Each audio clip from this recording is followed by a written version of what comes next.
कुछ समय पहले अभी मेरे पास कई सारे बच्चे आए, अलग अलग समय पे आए, कुछ लड़के कुछ लड़कियां। और उनकी एक कॉमन प्रॉब्लम थी कि मैम हमें एडल्ट कंटेंट देखने की एडिक्शन हो गई है और अब हमें समझ नहीं आ रहा हम क्या करें। और तब मुझे रियलाइज हुआ कि ये यंग जनरेशन के अंदर, हो सकता है बड़ों को भी, ये प्रॉब्लम एक फेस करनी पड़ती हो। Now we have to understand कि आखिर ये एडल्ट कंटेंट देखने की हमारे छोटे बच्चों को, हमारे पढ़ने वाले बच्चों को और बाकी सबको भी क्यों आदत लग रही है। तो इसकी थोड़ी साइंस समझेंगे तो शायद हम इसे बेहतर डिकोड कर पाए, क्योंकि इसका असर सिर्फ हमारे इंडिविजुअल हेल्थ पे नहीं पड़ता, हमारी फैमिली लाइफ पे पड़ता है, देश पे पड़ता है और एक इंटरनेशनली ह्यूमैनिटी पे भी पड़ता है।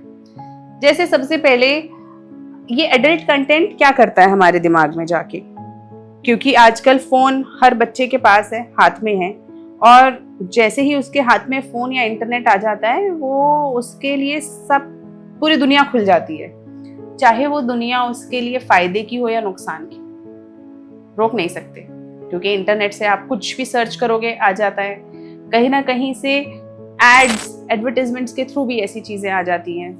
तो हमें ये समझना पड़ेगा कि आखिर ये इतना एडिक्टिव क्यों है, क्यों बच्चे उस तरफ देख रहे हैं, जबकि उन्हें खुद भी पता है कि ये गलत है, उन्हें खुद भी ये रियलाइज हो रहा है कि ये उन्हें हार्म कर रहा है, तो क्यों देख रहे हैं। सबसे पहले हमारा दिमाग बहुत सारे हॉर्मोन्स, न्यूरोट्रांसमीटर्स के ऊपर काम करता है, जैसे कि डोपामिन, सेरोटोनिन और अलग अलग तरीके के हमारे बहुत सारे मेंटल हॉर्मोन्स होते हैं, मेंटल दीज रिसेप्टर्स होते हैं, न्यूरो रिसेप्टर्स होते हैं, न्यूरो ट्रांसमीटर्स होते हैं। डोपामिन मतलब जो हमें खुशी दे, है ना। यानी कि हम जैसे हमारा एवोल्यूशन हुआ, उस एवोल्यूशन में हमारे दिमाग की वायरिंग ऐसी हो गई कि जो भी चीज़ हमें सेटिस्फैक्शन देती है, जो भी चीज़ हमें खुशी देती है, हम उसको बार बार करना चाहते हैं। और वो जनरली किससे होती थी? जब हम मेहनत करके सक्सेस पाते थे। लेकिन आजकल ये जो डोपामिन है ये अलग तरीके से काम कर रहा है। जैसे कि एक बच्चे ने कोई वीडियो देखी तो तुरंत उसके दिमाग में ये डोपामिन रिलीज हुआ और न्यूरोट्रांसमीटर्स ने ऐसा एक चैनल बनाया कि अब उसको थोड़े दिनों बाद, थोड़े समय बाद दोबारा से उसको वही डोपामिन रश चाहिए। लेकिन ऐसा क्या हुआ?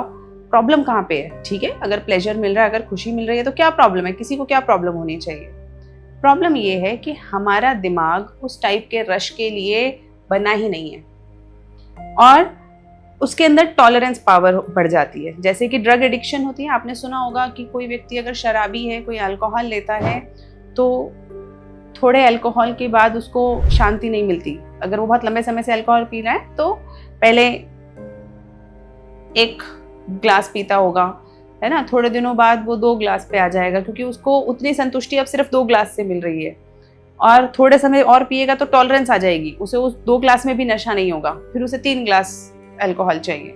उसी तरह सिगरेट पीने वालों के साथ कोई भी ड्रग एडिक्शन इसी तरह से है। इसी कारण से जो ये एडल्ट कंटेंट की वीडियोस, कंटेंट, लिटरेचर, ये सारा क्या करता है, ये भी हमारे दिमाग में तुरंत डोपामिन रश देता है और इसकी भी टॉलरेंस बढ़ जाती है। अब उतने कंटेंट से, उस तरीके के कंटेंट से इंसान को संतुष्टि नहीं मिलती, तो वो और ज्यादा एग्रेसिव कंटेंट, एक्सट्रीम कंटेंट देखने की कोशिश करता है। अब ऐसे में जब वो इस तरीके के कंटेंट देख रहा है, उसके दिमाग के अंदर जब ये वाली सारी चीजें हो रही हैं, तो जब ये कंटेंट दिमाग में जाता है, एक तो नशे की तरह लत लग रही है ना, उसको कंटेंट देखने की लत लग रही है पहला। अब जो कंटेंट की लत है वो भी टॉलरेंस के कारण और एक्सट्रीम और एग्रेसिव होती जा रही है। क्यों? क्योंकि अब उसको उतने लेवल पे संतुष्टि नहीं आ रही, अब उसको और खतरनाक कंटेंट देखना है, और ज्यादा एग्रेसिव कंटेंट देखना है। तीसरा, जैसे ही हमारे दिमाग में ये एब्रप्ट डोपामिन रश होने लगता है तो हमारे दिमाग का फ्रंटल लोब, साइंस है ये, मैं नहीं बता रही, ये साइंटिस्ट ने, रिसर्चर्स ने बताया है कि हमारा फ्रंटल लोब श्रिंक कर जाता है, धीरे धीरे उसके सेल्स मरने लगते हैं और वो श्रिंक करने लगता है। फ्रंटल लोब हमारे दिमाग में रैशनैलिटी लेकर आता है, यानी कि डिसीजन मेकिंग। हम लॉजिक से सोच समझ के डिसीजंस लेते हैं। तो जब ये फ्रंटल लोब श्रिंक हो गया तो यानी कि आपकी रैशनली सोचने समझने की शक्ति, सही डिसीजंस लेने की शक्ति धीरे धीरे कम होती जाती है। और इस ही साइकिल से जैसे ही आपकी शक्ति कम हुई रैशनली सोचने की, तो आप कैसे सोच रहे हो?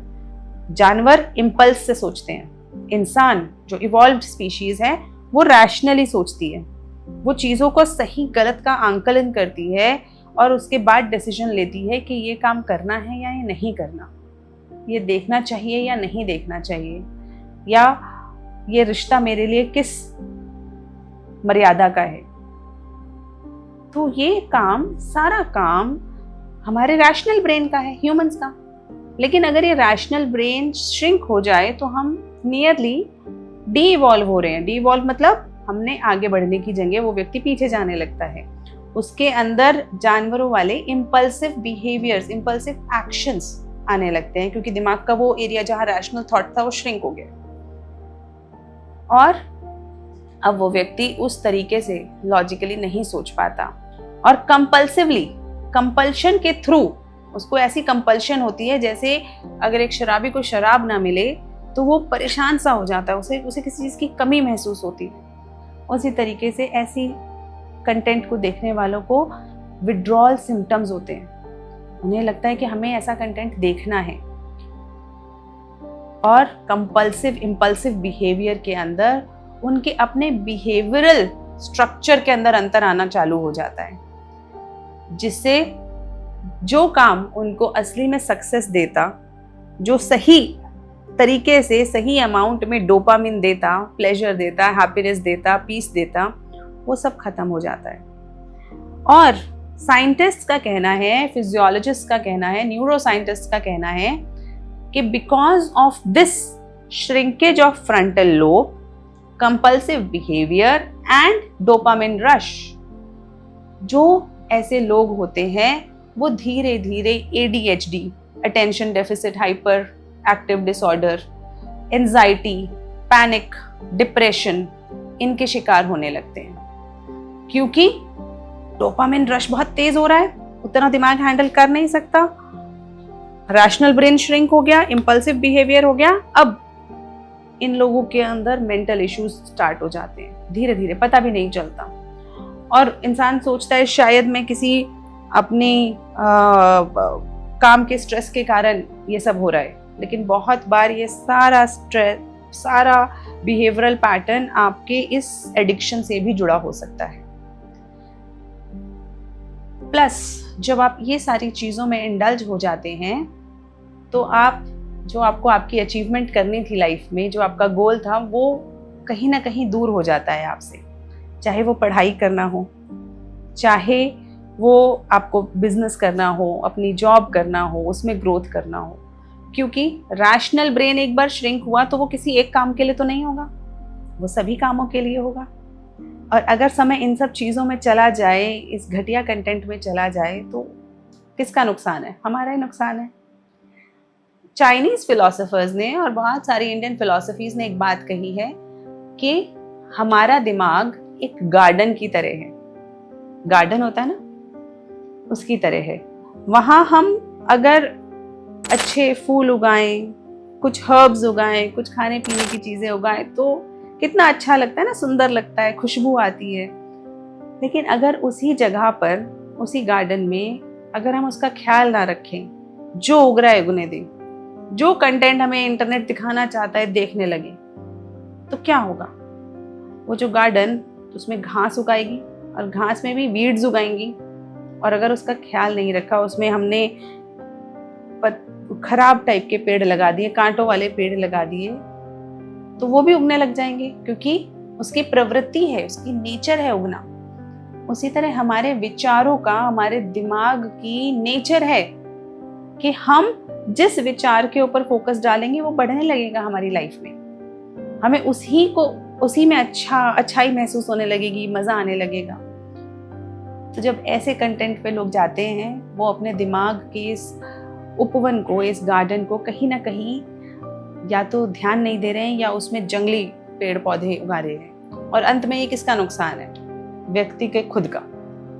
ये तो हुई व्यक्ति की बात कि हाँ, हेल्थ पे असर पड़ता है, फिजिकल हेल्थ पे पड़ता है, मेंटल हेल्थ पे पड़ता है, स्पिरिचुअल हेल्थ पे पड़ता है, बिहेवियरल पे पड़ता है। ये तो ठीक है, व्यक्ति को तो बहुत नुकसान होते ही होते हैं, ये हमने साइंस से समझ लिया। लेकिन क्या इसका असर फैमिली पे भी पड़ता है? बिल्कुल, क्योंकि जिस तरीके का कंटेंट कई बार दिखाया जाता है, उससे आपके फैमिली लाइफ, आपके रिलेशंस, इन सब के अंदर एक खिंचाव महसूस होता है। यानी अगर आप ऐसी कोई चीज देख रहे हैं जिसके अंदर ऐसे दो रिश्तों की बात हो रही है जिनके बारे में इस कंटेक्स्ट पे बात नहीं होनी चाहिए, सेक्सुअल तरीके से बात नहीं होनी चाहिए, सेंसुअल तरीके से बात नहीं होनी चाहिए, अगर आप उस कंटेंट को कहीं पे पढ़ते हैं, कहीं पे देखते हैं, तो वो जो कंटेंट है कहीं ना कहीं आपके पर्सपेक्टिव, आपके नजरिए में एक अंतर डाल देता है। आप जिस प्योरिटी, जिस लव, केयर के साथ हमें अपने रिश्तों को देखना चाहिए, वो शायद वो व्यक्ति ना देख पाए। उसको वहां पर एक अलग तरीके का सेक्सुअल रिलेशनशिप नजर आए, जो कि इन प्योरिटी ऑफ फैमिली लाइफ को खत्म करता है, प्योरिटी ऑफ रिलेशंस को खत्म करता है। और हम सबकी कोर वैल्यूज, कोर पीस, शांति सबसे ज्यादा तब होती है जब हमारे core values, core family values सही रहते हैं। डिस्टर्ब्ड, डिस्टॉर्टेड फैमिली वैल्यूज में, फैमिली स्ट्रक्चर में हमेशा केओस होता है। तो पहला तो वो, और दूसरा, रियलिटी और रील का अंतर ब्लर हो जाता है। एक होता है रियलिटी जैसा नेचर ने इन सारी एक्टिविटीज को, इन सारी बातों को जिस तरीके से स्ट्रक्चर किया है, बनाया है, प्रकृति ने जैसा दिया है। दूसरा होता है कैमरे के लिए, एडिक्शन क्रिएट करने के लिए, मॉनेटरी बेनिफिट क्रिएट करने के लिए कुछ लोगों द्वारा जैसे फिल्म बनाई जाती है, वीएफएक्स क्रिएट किया जाता है ना। वीएफएक्स में हम देखते हैं डायनासोर आया, असलियत में थोड़ा ना होता है, वो तो क्रिएट किया जाता है ना। ऐसे हरा पर्दा लगा के उसके ऊपर कई सारे इफेक्ट डाल के उसे क्रिएट किया जाता है, एक दानव बनाया जाता है, कोई देवता बनाया जाता है। तो वो सब वीएफएक्स, वो सब एक कैमरे की कारीगरी होती है, कंप्यूटर की कारीगरी होती है। उसी तरीके से ऐसा बहुत सारा कंटेंट जो बनाया जाता है उसमें कैमरे की कारीगरी होती है। लेकिन जब छोटे बच्चे, यंग बच्चे, टीनेजर्स और बहुत सारे ऐसे लोग जो शायद कई बार इसको नहीं समझ पाते, उतने रैशनल नहीं होते, तो जब वो ऐसा कंटेंट देखते हैं, वो रियल और रील के अंतर को ब्लर कर देते हैं। उन्हें समझ नहीं आता, उन्हें वो वही उसी को रियल मानने लगते हैं, जिसके कारण हमारे अंदर बिहेवियर में वैसी प्रवृत्तियां आने लगती हैं जो कि नहीं आनी चाहिए, जो समाज के लिए, परिवार के लिए सही नहीं है। रिलेशनशिप्स खराब होने लगते हैं, हस्बैंड वाइफ के, बाकी सारे परिवार के भी। तो हमें we have to be very understanding कि जो हमारा पर्सपेक्टिव है, खास करके इस टाइप के कंटेंट को लेके, उसे हम समझें कि ये किस लिए बनाया जा रहा है। ये इसलिए बनाया जा रहा है ताकि आप एडिक्ट हो इसके, इस तरीके से डिज़ाइन किया जाता है। तो क्या आप इतने बेवकूफ़ हैं, क्या आप इतने गलिबल हैं कि उसका शिकार हो जाएंगे, उसको उन लोगों के मंसूबों को पूरा होने देंगे? तो परिवार की बात। समाज, हमने देखा कि जुवेनाइल क्राइम्स बढ़ते हैं। क्यों बढ़ते हैं? क्योंकि इस तरीके का कंटेंट रेडिली अवेलेबल हो गया है। यंग बच्चे समझ ही नहीं पाते रील और रील का अंतर, है ना, और फिर क्राइम्स हो जाते हैं। समाज के अंदर ऑब्जेक्टिफिकेशन होने से और भी बहुत तरीके की परेशानियां आती हैं। जैसे आपने सुना होगा ह्यूमन ट्रैफिकिंग, आपने सुना होगा कि यंग बच्चों को, लड़के लड़कियों को, दोनों को ही किडनैप कर लिया जाता है, इधर उधर ले जाया जाता है, जिन्हें बाद में इसी तरीके के अडल्ट कंटेंट को बनाने में यूज किया जाता है। यानी कि आप तो एक वीडियो ही देख रहे थे, कोई आपने कुछ नहीं किया, आपने तो सिर्फ एक वीडियो देख ली ना। या आपने तो एक कंटेंट पढ़ा, लेकिन उससे कनेक्टेड डॉट्स बहुत सारे हैं, उससे कनेक्टेड डॉट्स हैं, क्योंकि वो वीडियो देखी जा रही है, इसीलिए उस तरीके का कंटेंट और बनेगा। कौन बनाएगा? उसके लिए ऐसे विक्टिम्स को ढूंढा जाए जिन्हें की पकड़ के जबरदस्ती टॉर्चर करके, परेशान करके, उनकी डिग्निटी को ट्रैम्पल करके उनसे ये वीडियोस बनवाई जाए। यानी कि आपने तो बड़ा इनोसेंट सा एक एक्ट किया कि मुझे देखने का मन था, देख लिया, मैंने क्या किया, लेकिन आपको नहीं पता इसके चेन, इसकी तारें कहाँ तक जुड़ी हुई हैं। क्या आप उस तरीके की किसी एक्टिविटी के अंदर अपना छोटा सा ही सही, तिनके भर भी, क्या आप अपना कंट्रीब्यूशन देना चाहेंगे? नहीं ना। Because if you are human, you understand that pain of any other human being is as relevant as it is your pain, because जिन लोगों को वो ले जाते हैं, जिन बच्चों को वो ले जाते हैं, जिन बच्चों को इसकी विशियस साइकिल में वो लोग खींच लेते हैं, वो किसी की बहन है, किसी की बेटी है, किसी का भाई है, छोटे बच्चे, लड़के भी हैं उसमें जिन्हें ऐसे किडनैप किया जाता है, वो किसी के बच्चे हैं। और जस्ट बिकॉज कि उस वक्त पे उनका परिवार उन्हें प्रोटेक्ट नहीं कर पाया, समाज, सरकार उसे प्रोटेक्ट नहीं कर पाई, वो बच्चे उस गरीबी के कारण या कोअर्जन के कारण, किडनैपिंग के कारण उस साइकिल में फंस जाते हैं। तो क्या आप चाहोगे कि आपके किसी छोटे से एक्ट से भी ऐसा कुछ हो? लेकिन आप तो सिर्फ वीडियो देख रहे थे। प्रॉब्लम ये है कि आप वो वीडियो देखोगे तो ऐसी वीडियोस बनेंगी। क्यों बन रही है ये वीडियोस? आपको पता है? क्योंकि अगर आप इंटरनेट पे जाके सर्च करोगे, इंडिया के अंदर सबसे ज़्यादा सर्च किया जाने वाला कंटेंट इस वक्त अडल्ट कंटेंट है। और इंडियंस जितना कंटेंट सर्च कर रहे हैं, वर्ल्ड ओवर जितने लोग कंटेंट सर्च कर रहे हैं, उसमें दूसरे तीसरे नंबर पे इंडियंस आते हैं जो इस टाइप का कंटेंट सबसे ज़्यादा सर्च कर रहे हैं, सबसे ज़्यादा सर्च कर रहे हैं। यानी कि हमारा भारत का बच्चा, भारत के लोग अगर इस टाइप का कंटेंट सर्च कर रहे हैं, तो क्या हम सब जो समाज के लोग हैं, क्या वो ही उस ट्रेजेडीज जो होती हैं, वही जो ह्यूमन ट्रैफिकिंग जो होती है, क्या उसके जिम्मेदार नहीं हो रहे हैं? आपने एक छोटी सी वीडियो देखी और उसके कारण एक बच्चे को उठा लिया गया। Isn't it disheartening? तो जब भी आप वो क्लिक करने वाले हो उस कंटेंट पे, एक बार दोबारा सोचना है। अच्छा, देश की भी बात है इसमें, पता है आपको? और सिर्फ समाज ही नहीं, देश के लिए भी बहुत खतरनाक है, क्योंकि ये बात सिर्फ हमें तो नहीं पता कि इंडियंस ऐसा कंटेंट ढूंढ रहे हैं, हमारा यूथ इस टाइप का कंटेंट ढूंढ रहा है, ये तो सबको पता है। तो यानी हमारे दुश्मन को भी पता है। और अगर साइबर वॉरफेयर हुआ, आपको क्या लगता है कि किस कंटेंट पे सबसे ज़्यादा वॉरफेयर किया जाएगा? कहाँ सबसे ज़्यादा वायरस छोड़े जाएंगे कि इंफॉर्मेशन ले ली जाए, वीडियोस, फोटोज़ जो आपकी पर्सनल हैं, पर्सनल जो आपके फ़ोन पे हैं, लैपटॉप्स पे हैं, उन्हें ले लिया जाए और मिसयूज़ किया जाए? कहाँ से आपको लगता है वो वायरसेस सबसे ज़्यादा आएंगे? इस टाइप के अनप्रोटेक्टेड कंटेंट से। तो it's a national security threat. आपको पता है कि सरकार ने कुछ वेबसाइट्स वगैरह को बंद करने के लिए भी कोशिश करी है, क्योंकि they are so harmful to the psyche of the youth that it can create chaos. तो नेशनल सिक्योरिटी थ्रेट है। जैसे ही कोई टेरर अटैक होता है या कोई सिचुएशन आती है, हम एकदम तुरंत देशभक्त बन जाते हैं।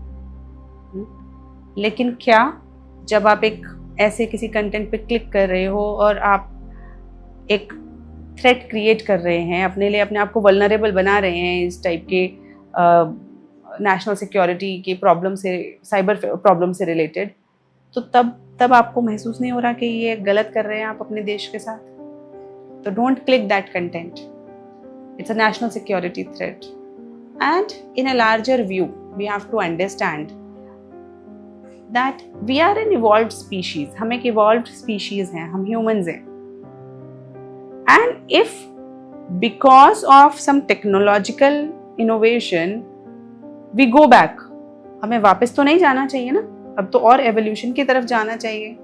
तो क्यों हम अपने रैशनल ब्रेन को बंद करके इम्पल्सिव एनिमलिस्टिक ब्रेन को एक्टिवेट करना चाहें? So we have to understand कि ये एक एडिक्शन है जिसका पूरा का पूरा जो साइकिल है वो हमारी न्यूरोसाइंस को जज करके क्रिएट किया जाता है। न्यूरोसाइंस के कारण ऐसा हो रहा है, इसमें आपकी गलती नहीं है। क्योंकि उन बच्चों से बात करके मुझे ये भी महसूस हुआ कि ज़्यादातर बच्चे गिल्ट फील कर रहे थे। They were feeling very bad about it. उन्हें बुरा लग रहा था, उन्होंने वो कंटेंट देखा और उसके बाद उन्हें बुरा लगा, तभी तो वो आके मेरे सामने रोए, मेरे से बात करी, नहीं तो क्यों करते। यानी कि गिल्ट फीलिंग इसलिए आ रही है क्योंकि आपको भी पता है गलत है, लेकिन वो कंट्रोल नहीं कर पा रहे हैं। जस्ट लाइक एन एल्कोहलिक और a drug addict, now we have to understand कि जैसे वहां पे विड्रॉल सिम्टम्स आते हैं, वैसे ही जब कोई व्यक्ति ये कंटेंट देखना बंद करेगा तो धीरे धीरे उसको भी विड्रॉल सिम्टम्स आएंगे, उसको भी परेशानी होगी, क्योंकि उसको आदत है ऐसा टाइप का कंटेंट देखने की, तो उसको बार बार मन करेगा। लेकिन अगर उस समय पे जो व्यक्ति ऐसा कंटेंट देख रहे हैं वो अपने आप को कंट्रोल कर ले, तो धीरे धीरे हमारे दिमाग के अंदर एक और बहुत बढ़िया कैपेबिलिटी है, कैपेबिलिटी टू फॉरगेट। जैसे अगर हम अपनी मसल्स को यूज करते रहते हैं तो मसल स्ट्रांग होती रहती है, लेकिन अगर यूज करना बंद कर दें तो क्या होता है, आप कुछ समय बाद मसल वेस्ट होने लगती है। ये कैपेबिलिटी है हमारी बॉडी की कि जो चीज़ हम यूज करेंगे वो बढ़ेगी, जो चीज़ यूज नहीं करेंगे वो धीरे धीरे घटती जाएगी। तो उसी तरीके से अगर बार बार ऐसा कंटेंट देखेंगे तो वो न्यूरल पाथवेज स्ट्रांग होते जाएंगे और ज़्यादा एडिक्शन क्रिएट होता जाएगा। लेकिन अगर कुछ समय इसे रोक दिया जाए तो धीरे धीरे धीरे धीरे वो जो न्यूरल कनेक्शंस बने थे आपके दिमाग में वो अपने आप ढीले पड़ जाएंगे और गायब हो जाएंगे। So give yourself time and understand that it may have some withdrawal symptoms, but if you keep up with your resolve not to watch such a content, वो अपने आप डी-एडिक्ट हो जाएंगे आप इस सारे कंटेंट के। और भी तरीके हैं इसे सॉल्व करने के, जैसे आप किसी अच्छे कंटेंट की तरफ दिमाग लगा सकते हैं, कोई मूवीज देख सकते हैं जो एंगेजिंग होती हैं। आप कोई एक्टिविटी हमेशा से करना चाहते हो, आप उस एक्टिविटी की तरफ दिमाग लगा सकते हैं, क्योंकि हमारा दिमाग जहां लगेगा वहीं से हमें धीरे धीरे बेनिफिट्स मिलने चालू हो जाएंगे। जैसे पढ़ाई पे लगने लगेगा। पढ़ाई करने के भी बहुत तरीके, सिर्फ किताब पढ़ना एक तरीका नहीं है, अच्छी वीडियोस देखना, अच्छा कंटेंट देखना भी एक तरीका है। उसी तरीके से क्वेश्चंस करना भी एक तरीका है। तो आप समझ रहे, make your activities more engaging. जो एडिक्शन आपको वहां से मिल रहा था, आप उससे ज्यादा एंगेजिंग चीज के अंदर लग जाएं, तो अपने आप वहां से आपका ध्यान हटेगा और धीरे धीरे वो न्यूरल नेटवर्क्स कमजोर होके आपकी एडिक्शन खत्म हो जाएगी। सो आई होप अगर कोई बच्चे हैं जिन्हें इस तरीके की प्रॉब्लम आ रही है, वो अब ये रिजॉल्व लें कि इस तरीके का कंटेंट नहीं देखेंगे, क्योंकि साइंस अब वो समझ चुके हैं। Thank you.